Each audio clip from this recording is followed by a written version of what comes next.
morning, everybody. Thank you for joining us early today. We have a very busy day, so we wanted to kick off the week right this morning after a great trip last week. It's good to see all of you back in Washington. This afternoon in the Rose Garden, President Trump, alongside First Lady Melania Trump, will sign the Take It Down Act into law. First Lady Melania Trump was instrumental in getting this important legislation passed. The Take It Down Act will protect victims of digital exploitation, hold internet platforms accountable by requiring them to remove such imagery from their platforms, and provide justice for victims by allowing prosecutors to go after those who publish non-consensual explicit images online. The First Lady met with members in the House and the Senate, survivors and their families, and advocates throughout the process to get this bill across the finish line. We are grateful for the First Lady's hard work and dedication to this issue. And moving forward, she will continue to champion the well-being of our nation's children through her Be Best agenda. I know the President looks forward to signing that bill into law later this afternoon, and we will see you all there. In other news, the One Big Beautiful Bill passed the House Budget Committee last night, bringing it one step closer to final passage. The One Big Beautiful Bill is perfectly named because it represents a once-in-a-generation opportunity to deliver on the Make America Great Again agenda responsible for President Trump's landslide victory on November 5th. The America First policies in this bill are the reason why Republicans currently have the majority in Congress right now. Passing this bill is what voters sent Republicans to Washington to accomplish. And that's why it's essential that every Republican in the House and the Senate unites behind President Trump and passes this popular and essential legislative package. This bill will be the single most pro-small business, pro-family, and pro-American worker legislation ever. This bill will give Americans the largest tax cuts in our nation's history. When Republicans pass the bill, Americans will be keeping more of their hard-earned money and taking home much bigger paychecks. The One Big Beautiful Bill will deliver some of President Trump's central campaign promises. No tax on tips for our hardworking waiters, waitresses, and service workers. No tax on overtime for our law enforcement officers, our firefighters, and all those Americans who are putting in extra hours to make ends meet. And a large tax deduction on interest payments for Americans who purchase American-made cars. Despite desperate Democrat lies, the biggest beneficiary of this tax cut will be working-class Americans and their families. Americans earning between $30,000 and $80,000 per year will pay about 15% less in taxes after this legislation is passed. And according to a brand new paper from the White House Council of Economic Advisors, the average family with 2 children's take-home pay will be up to $13,000 higher because of the increase in wages and reductions in tax obligations. The CEA study also said that the average overtime worker receives a tax cut of roughly $2,000. Again, this is great news for our nurses, our police officers, and all those who work overtime to make ends meet across our country. Put simply, President Trump's One Big Beautiful Bill will be a boon for working-class America. This One Big Beautiful Bill is also pro-family. It will increase the child tax credit to $2,500 per child, establish optional savings account for newborn babies with a $1,000 credit added, and strengthen paid family leave. This bill also delivers historic tax relief to America's seniors by allowing middle and low-income Social Security recipients to deduct an additional $4,000 in payments from their taxable income. If Democrats get their way and the Trump tax cuts are not extended, Americans will face the largest tax hike in history to the tune of $4 trillion. Republicans must not side with Democrats in helping them raise taxes.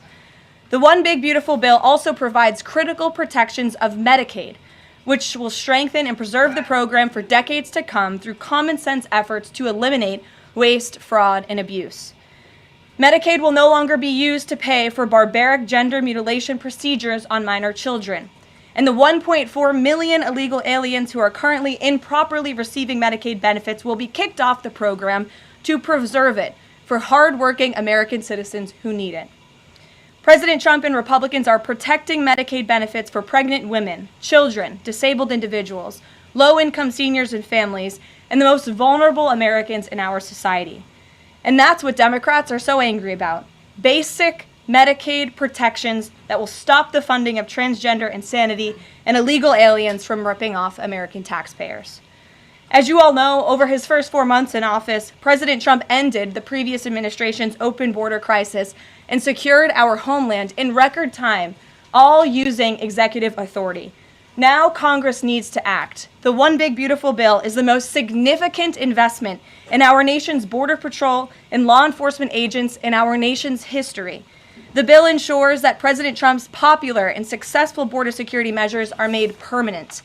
Republicans have the backs of Border Patrol and ICE agents who were put through hell over the past 4 years and have quickly worked to secure our southern border. And that's why this bill gives them more resources to do their jobs, including a $10,000 much-needed bonus to ICE agents and Border Patrol agents over the next 4 years. To provide those brave agents with desperately needed reinforcements on the ground, the bill allows for the hiring of thousands of new ICE personnel, customs officers, and Border Patrol agents. These significant hirings will empower President Trump to continue delivering on his promise to carry out the largest mass deportation in the history of our country. Again, that is a promise that Republicans made to American voters. It's a promise they were elected on, and it's a promise Republicans on Capitol Hill need to keep: secure our border. To supplement those efforts, the bill's funds will fund the completion of President Trump's signature border wall. As a result, 701 miles of primary wall, 900 miles of river barriers, 629 miles of secondary barriers, and 141 miles of vehicle and pedestrian barriers will be constructed when this bill passes, along with cutting-edge technology to secure our homeland from dangerous illegal alien invaders. This bill also advances our national security and defense interests by ensuring the United States military has the necessary resources to remain the strongest and most lethal fighting force in the world. The bill will provide resources for the construction of President Trump's Golden Dome to safeguard Americans from potential attacks, give the Coast Guard resources to build more modernized ships, and the Air Force resources to acquire better planes. If all of those incredible things were not enough, the Big Beautiful Bill also finally modernizes air traffic control in America, a bipartisan issue. The bill will allow President Trump to deliver on his promise to overhaul and update our air traffic control systems to keep Americans flying as safe and efficiently as possible. The previous administration failed to act and do this themselves, despite repeated warnings from the GAO, which has resulted in unacceptable delays at major airports like Newark that the Trump administration is working hard to address. When the One Big Beautiful Bill passes, we will replace the current antiquated system, the FAA will enhance safety in our skies, reduce delays, and power the future of air travel in the United States. That's just some of what this historic legislation will accomplish. It is absolutely essential that Republicans unite behind the One Big Beautiful Bill and deliver on President Trump's agenda. There is no time to waste. Americans gave Republicans a once-in-a-generation opportunity to course-correct our country over many wrongs over the past 4 years. And Americans are counting on Republicans to work as hard as President Trump is in this White House every day on Capitol Hill. Send this legislation to his desk as soon as possible for his signature. Here in our new media seat today, we have Liam Cosgrove, the White House correspondent for Zero Hedge. With that, Liam, please kick us off. Thank you, Caroline. So my first question is on foreign policy. Sure. The president has made several moves towards peace in multiple fronts: India, Pakistan with the Houthis, talking with Iran and talking with Putin. Biden didn't even talk to Putin for the entire span of the war, which is crazy considering two nuclear powers were engaged in a proxy war. So I do admire these moves by the current president, I'll be honest. However, as of today, we are still funding both Israel's and Ukraine's wars. So can Americans expect to finally be done financing foreign wars at some point? Do you consider that one of the president's goals? Well, I think I can summarize the president's foreign policy agenda with 2 words: America first. And that means putting the American people and the American taxpayer first. And that's why the president is moving as quickly as he possibly can and working overtime to end these conflicts in both Israel and in Gaza, and also the Russia-Ukraine war. As you all know, the president will be speaking with Putin at 10 o'clock. He plans to call President Zelensky when that call concludes. I spoke to the president about that call at 10 o'clock. I don't want to get ahead of those very important conversations, but of course you will hear directly from the president or me after those calls conclude today. So you can expect that.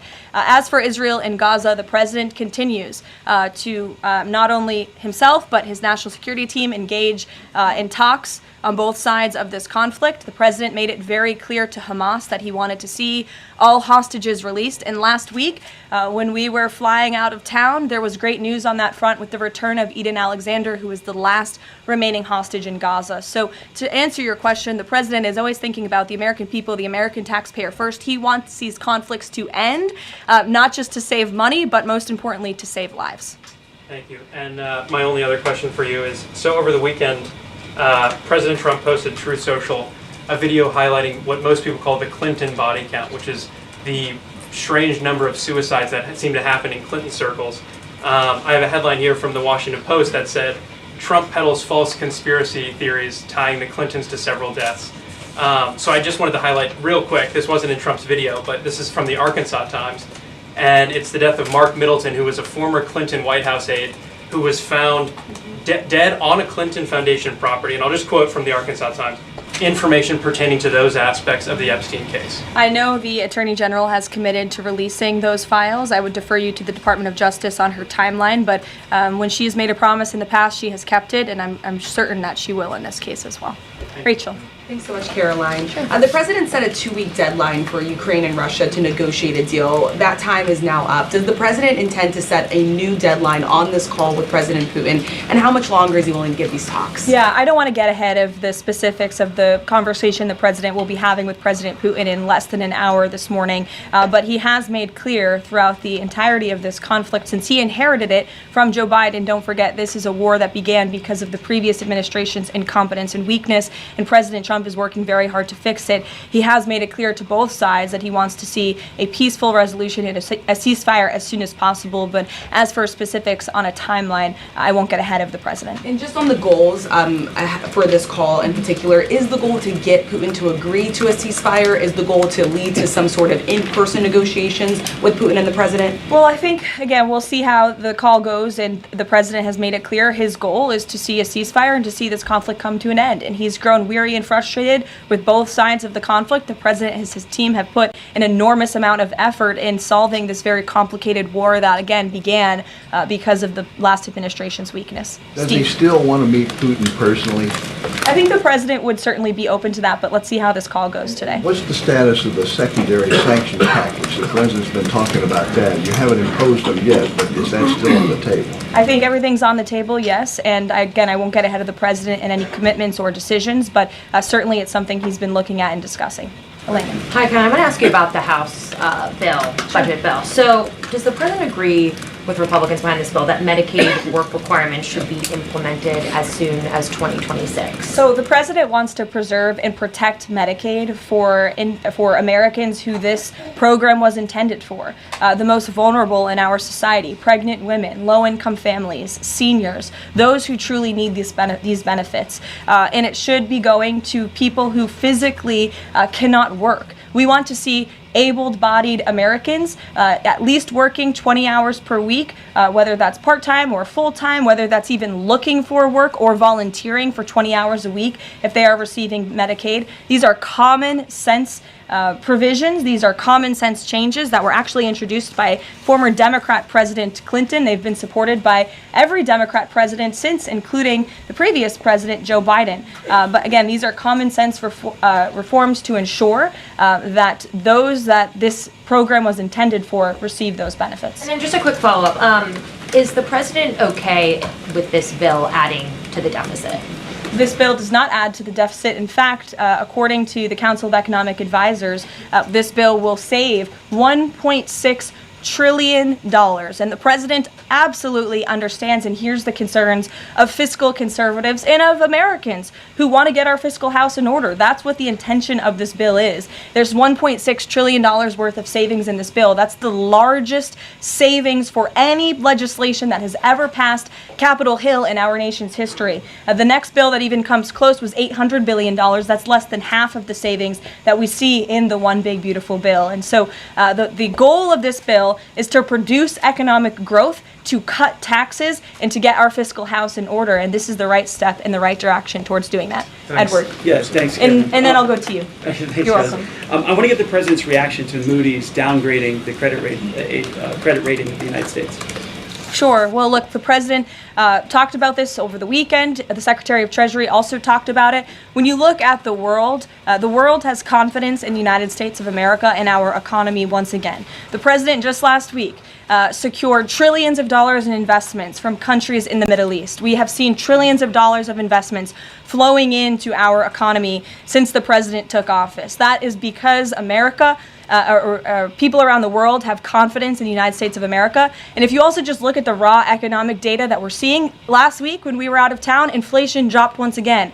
Oil prices are dropping, gas prices are dropping. The president has added nearly 500,000 jobs to the American economy already. So there's a lot of optimism in this economy, and the president disagrees with that assessment. And I want to ask you one more thing, if I could. On your Middle East trip, the United Arab Emirates is getting some of the most advanced AI chips, and there's agreements there. The UAE is the newest member of BRICS. Is there a concern from the president that those chips and the technology will pass through to China, India, Russia, and Iran? Part of going to the Middle East was to ensure that the United States, that this part of the region, our Gulf partners, know that the United States of America is there for them again, and that they should be investing in the United States, not in China. And these AI agreements, particularly the one the Secretary of Commerce signed in the UAE, has security guarantees to ensure that China is not getting the advantage, but the United States is getting the advantage when it comes to AI, and that the UAE and the U.S. are working hand in hand together to invest in this space. So you read the agreements, there are security guarantees, and this was a great trip for the country, no doubt. Go ahead. Thanks, Caroline. Prime Minister Netanyahu of Israel has said today that Israel will take control of all of Gaza. Is that a goal that President Trump is comfortable with or that he supports? I'll have to talk to the president about those comments as they just came, I believe, from the prime minister this morning, and I'll let him speak on that. The president has made it very clear he wants to see this conflict in the region end. He wants all hostages to be released. He was pleased that Eden Alexander was returned home safely to his loving family. The president spoke with Eden directly while we were traveling to the Middle East last week. As for the prime minister's comments, I'll let the president himself respond to those. Sure. Two questions. One, how involved does the president intend to be directly in talking to House members about the bill over the next couple of weeks or the next week? Sure. Well, over the weekend, the president was in direct conversation and communication with the Speaker of the House. He's been very involved. He always is. He's willing to pick up the phone when he is asked to. So he'll continue to be very engaged in this process with both House members and his friends on the Senate side as well. And on former President Biden's cancer diagnosis, the president put out a very nice message on Truth Social.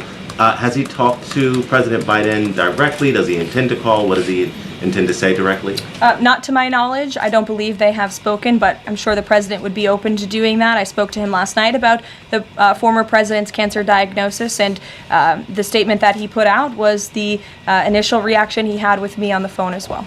Peter. Follow up on former President Biden. White House doctors may have missed the early stages of his prostate cancer. So is President Trump worried about the quality of care that presidents get here? Not as far as President Trump is concerned. The White House physician we have here is phenomenal, and the team of physicians that take care of the president, particularly at Walter Reed Medical Center, are great. The president had his physical recently, as you know. He had perfect results. He's in very good shape. I think those of you who traveled to the Middle East with us last week can attest to the president's endurance. And by the way, I will add, we returned home from a very long and tiring trip last week, and on Saturday, where was the president? In the Oval Office working all day. He doesn't stop, he doesn't quit, he's in great health, and he trusts his physicians. Two more things. Putin ghosted everybody at these peace talks last week. As President Trump phones him today to try to figure out an end to the Ukraine war, does he think that Putin is the good guy or the bad guy? I'll let the president speak on that conversation later. He's made his feelings about both sides of this war quite clear throughout it. He wants to see it end. And Annie, the last one, what does President Trump mean when he says that Taylor Swift is no longer hot? Look, He is speaking about Taylor Swift's political views and how perhaps it has impacted the support of the American public for her work. And I will leave it at that. Annie, go ahead. Thanks so much, Caroline. I'm just going back one more time to the White House Medical Office because there seems to be some question about this with regard to President Biden's screening. Can you say whether or not President Trump is screened for prostate cancer as part of his physical? To the best of my understanding, he is, but we can certainly check in with the White House physician and go back and look at that physical report. And then just one other question. Recently, Stephen Miller at the White House made some comments about considering suspending habeas corpus. And I'm curious if there's any update on how the White House is exploring that option to enact the president's agenda. I don't have any update at this time, but I can check in with our Deputy Chief of Staff. Mary Margaret, go ahead. Thanks, Caroline. Given the ongoing revelations about the former president's mental acuity and how staff and media covered that up, especially with the release of this book, 2 days, I think, is there any interest in further scrutiny of Kevin O'Connor, the former president's physician? I'll let the president speak on that. I spoke to the president again about the former president's health diagnosis last night, and he wanted to extend his warmest wishes to the former president and his family. But as for any further action, I'll let the president speak on that first. Michelle. Vice President Vance's meeting with Zelensky. Can you share any more information on that?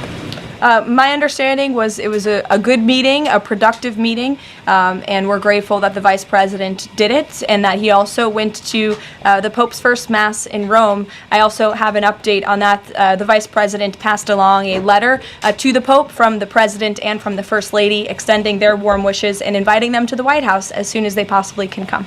Michelle. On Iran, Steve Witkoff said yesterday that continued enrichment is a red line for the U.S. The Iranian foreign minister says that's going to continue no matter what.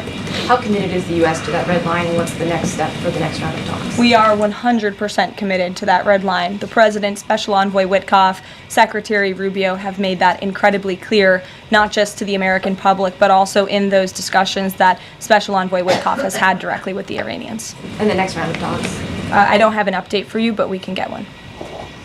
To the back row. Go ahead. Thank you, Caroline. You're welcome. South Africa's president says he's going to come to the White House to meet with President Trump on Wednesday. What are the president's expectations for that trip? And South Africa's president recently said he believes the folks that have been resettled here recently are cowards running away from problems in South Africa. Does the White House have a response to that? So I did see the South African president put out that statement. I want to confirm on our end with our Secretary of State and National Security Advisor, and we'll get back to you on that. Monica. Thanks, Caroline. You mentioned the President and the First Lady are signing the historic Take It Down Act this afternoon. I'm curious to know, what are some of the repercussions or consequences for these online platforms or perpetrators that won't comply with the act? Well, what this bill does, it takes the initial step to ensure that prosecutors are able to take down, that's why it's called the Take It Down Act, platforms that are allowing this sexually explicit content on their platform. So it gives them more leeway to go after them as they see fit. But as for specific repercussions, I would defer you to the Department of Justice of how they plan to implement this bill once it is signed later today. Brian. Yes, thank you. You said in your opening statement you talked about this MAGA baby savings account. Exactly how would that work? Who would be eligible for it? I'm assuming women would be eligible for that. Yes, so one of the provisions in the One Big Beautiful Bill, as I said, this is a very pro-family piece of legislation. Not only does it increase the child tax credit, but it also includes MAGA baby savings accounts for children that are born before January 1st, 2024, under 8 years old, U.S. citizens, and have at least one parent with a valid Social Security number. And when this tax provision becomes law, the child, if the parents seek to do this, will be set up with a savings account. Essentially, it's a 401k for a newborn baby. And child's relatives, their parents, can contribute up to $5,000 per year of after-tax dollars annually to that account. And then later in the baby's life, at age 25, savings account holders can withdraw up to the full balance of the account. Upon reaching 30, the account holders can access the full balance of the account for any purpose desired. So it's a great initiative for new parents, new mothers who want to set up this savings account for their children. Ouija. Thank you, Caroline. President Trump and his top economic aides have repeatedly said that Americans will not pay the cost of tariffs. In fact, last week Lutnick said people have to drop the, quote, silly arguments that consumers would pay the cost. But over the weekend, as you know, the president posted that Walmart should eat the tariffs and not charge the value customer anything. I'll be watching, and so will your customers. So does he acknowledge that if companies don't absorb the full cost, Americans will have to pay? Well, first of all, the CEO of Walmart made those comments about the tariffs on an earnings call where CEOs, I believe, are legally obligated to give the most dire warnings and forecasts to their investors and stakeholders. The reality is, as the president has always maintained, Chinese producers will be absorbing the cost of these tariffs. And that is why China was so quick to hustle to the negotiating table with the United States of America. They need our markets, they need our consumers. And I would again point you to the inflation report that came out last week showing that inflation is declining in large part because energy prices are dropping across the board in this country because of the president's robust energy agenda that he has taken since January 20th. So the president is committed to ensuring that prices remain low for American consumers, and he maintains the position that foreign countries will absorb these tariffs. What does he mean by "I'll be watching" to Walmart? He'll be watching, seeing what they're doing. Jennifer. On the gift plane from Qatar, 3 things. Is there a timeline for the U.S. receiving that plane? Do you know how long it will take to retrofit the plane to presidential standards? And thirdly, has the intelligence community, security folks, have they weighed in on whether that plane can actually be secured to presidential standards? I'm glad you brought up this question because I was watching the American press spew a lot of misinformation about the plane donation last week when we were abroad. Let's be very clear. The government of Qatar, the Qatari family, has offered to donate this plane to the United States Air Force, where that donation will be accepted according to all legal and ethical obligations. It will be retrofitted to the highest of standards by the Department of Defense and the United States Air Force. This plane is not a personal donation or a gift to the President of the United States. And everyone who wrote that last week should go and correct their stories because this is a donation to our country and to the United States Air Force. As for a timeline, because it is the United States Air Force that is accepting the plane, I would defer you to them for specifics because the president, frankly, has nothing to do with it. It's the Air Force's project to take on. Sure. Elizabeth. Thanks so much, Caroline. Did the president call fiscal conservatives who were hesitant to vote for the big, beautiful bill? And if so, what did they say? What did he say? I don't reveal the president's private discussions unless he gives me the liberty to, but he has been engaged in this process. He spoke to the Speaker of the House, and he will continue to make those phone calls if it's necessary for him. Sure.